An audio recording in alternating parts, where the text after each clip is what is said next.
টিহুত কংগ্ৰেছৰ বৃহৎ খহনীয়া হয়। টিহুত কংগ্ৰেছৰ বৃহৎ খহনীয়া। লোকসভা নিৰ্বাচনৰ প্ৰাৰ্থী ঘোষণাৰ পিছতে কংগ্ৰেছ দলত দেখা গৈছে খহনীয়া। কংগ্ৰেছ নেতা শ্বাহানুৰ আলীৰ নেতৃত্বত 2 শতাধিক লোকে যোগদান কৰিলে বিজেপিত।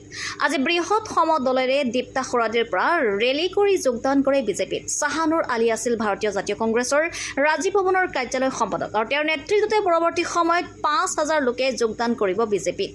আজি চামতত অনুষ্ঠিত যোগদান সভাত আনুষ্ঠানিকভাৱে গেৰুৱা বসন পিন্ধিব শ্বাহানুৰ লগতে 2 শতাধিকে। News desk report, Arunoday Assam. আনুষ্ঠানিকভাৱে বিজেপিত যোগদান কৰিব, কি আশা, কি প্ৰত্যাশা লৈ? আমাৰ দীপ্তা খোৰাদি মাহৰীয়া ৰাইজ পুৰা গোটেই ৰাইজ উৎফুল্লিত, কাৰণ আমি এতিয়া এজন নতুন প্ৰতিনিধি পাইছোঁ। আমি নন BTADৰ মানুহ, কিন্তু আমি এতিয়া নতুনকৈ BTADৰ পৰা আমি কাটি আহি আমি এতিয়া জেনেৰেলত কৰিছোঁ।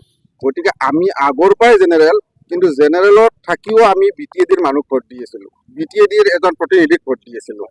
গতিকে এই কাৰণে আমি মানুহখিনি গোটেই উৎফুল্লিত হৈ আহি আমি আজি বিজেপি গভমেণ্টৰ লগত বা বিজেপি দলৰ লগত যোগদান কাৰ্যসূচী আৰম্ভ কৰিছোঁ। ইয়াৰ দ্বাৰাই যাতে আমাৰ গাঁওখনত আমি আজি ভাৰত স্বাধীন হোৱাৰ পৰাই আমি গোটেই দীপ্তা খোৰাদি মাহৰীয়াবাসীয়ে কংগ্ৰেছ কৰি আহিছোঁ, কিন্তু আমাৰ এটা ৰাস্তা পকী কৰা নাই। আমাৰ যদি 31 নং ঘাইপথটো নাথাকিল হয়, কিন্তু আমাৰ যে ইয়াতে এখন গাঁও আছে বা ইয়াতে এটা চুবুৰী আছে, আমি হয়তো এইটো মানুহে গমেই নাপালে হয়। কংগ্ৰেছৰ প্ৰতি মোহভংগ ঘটাৰ কাৰণটো কি হ'ব পাৰে? যিহেতু আপুনি ৰাজীৱ ভৱনৰ মই আজি 6 চনৰ পৰাই কংগ্ৰেছৰ লগত জড়িত হৈ আছোঁ, কিন্তু কংগ্ৰেছৰ দিনত আপুনি অফিচ কোৰ্ট কাছাৰী চবতে চাওক, বিনা ঘোষত বিনা টকাত কোনো এটা অফিচত কাম নহয়। আমাৰ মুখ্যমন্ত্ৰী মহোদয়ৰ নেতৃত্বত ডক্টৰ হেমন্ত বিশ্ব শৰ্মাৰ চৰকাৰখনে আজি চাৰিওফালে নিকা পদ্ধতিকৰণ কৰিছে। গতিকে আমি সেইকাৰণে গোটেই ৰাইজ উৎফুল্লিত তেখেতৰ প্ৰতি, আৰু তেখেতৰ দিনত যি এপইণ্টমেণ্ট হৈছে সেইবিলাক পুৰা নিকা পদ্ধতিৰে হৈছে। আমাৰ মাইনৰিটিৰ ছোৱালী এজন আজি APSCৰ দৰে প্ৰথম স্থান পাইছে অসমৰ ভিতৰত। গতিকে আমি গোটেই মাইনৰিটি মানুহখিনি এতিয়া উৎফুল্লিত।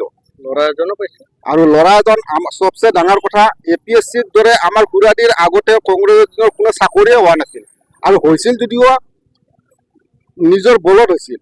কিন্তু এতিয়া আমাৰ পৰীক্ষা দি কিনে নিজৰ হেৰিখিনি দেখাই কিনে APSCৰ দৰে পৰীক্ষাত উত্তীৰ্ণ হৈছে, চাকৰি পাইছে। আজি কিমানজনে যোগদান কৰিব?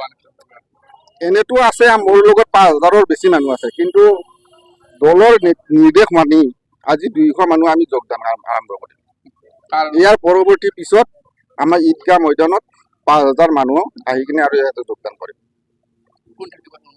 সেই অনুষ্ঠানত কেবিনেট মিনিষ্টাৰ থাকিব, চন্দ্ৰমোহন পাটোৱাৰী ডাঙৰীয়া থাকিব, আৰু ৰাজ্যিক বিজেপি সভাপতি থাকিব, আৰু ডিষ্ট্ৰিক্ট প্ৰেচিডেণ্ট থাকিব, এইখিনি থাকিব। আমি আনন্দিত, কাৰণ আমি আজি কেইবাদিনো ধৰি কিনে আমি BTADত যদিও আমি নাই, আমি বেলেগৰ BTAD মানুহক আমি বেলেগ সমষ্টিতে আমি কৰি আছিলোঁ। আমাৰ উন্নত নাই, আমাৰ বিশেষকৈ দীপ্তা খোৰাদি বুলি কোৱাৰ লগে লগে আপোনালোকে চাব পাৰে যে আমাৰ ৰাস্তা ঘাইপথবিলাক আমাৰ একেবাৰে বেয়া, আৰু সেয়েহে আমি এতিয়া চৰকাৰখনে উন্নত কাম বহুতো কৰিছে, শিক্ষাৰ ক্ষেত্ৰত হওক বা ৰাস্তা ঘাই পদূলিৰ ক্ষেত্ৰত হওক। সেয়েহে আমি উৎফুল্লিত হৈ কিনে সকলো ৰাইজে আমি ওলাই আহিছোঁ। আজি আমি মহম্মদ শ্বাহানুৰ আলীৰ নেতৃত্বত আমি 200জন মানুহে আমি যোগদান কৰিম। ইয়াৰ পৰিৱৰ্তিত পৰ্যায়ত আমি 5,000 মানুহ সমাৱেশ লৈ কিনে আমি যোগদান কৰিম। আমাৰ এটাই আশা যে আমাৰ দীপ্তা খোৰাদি গাঁওখন, যিহেতু এই অঞ্চলত আমাৰ ৰাস্তা পদূলিবিলাক বহুত বেয়া, সেয়েহে আমি এটাই অনুৰোধ চৰকাৰৰ ওচৰত, সেই আশা লৈ কিনে আমি ওলাইছোঁ, এই দলত যোগদান কৰিছোঁ। যুৱক আছে, যথেষ্ট যুৱকে যোগদান কৰিব, উন্নত হ'ব।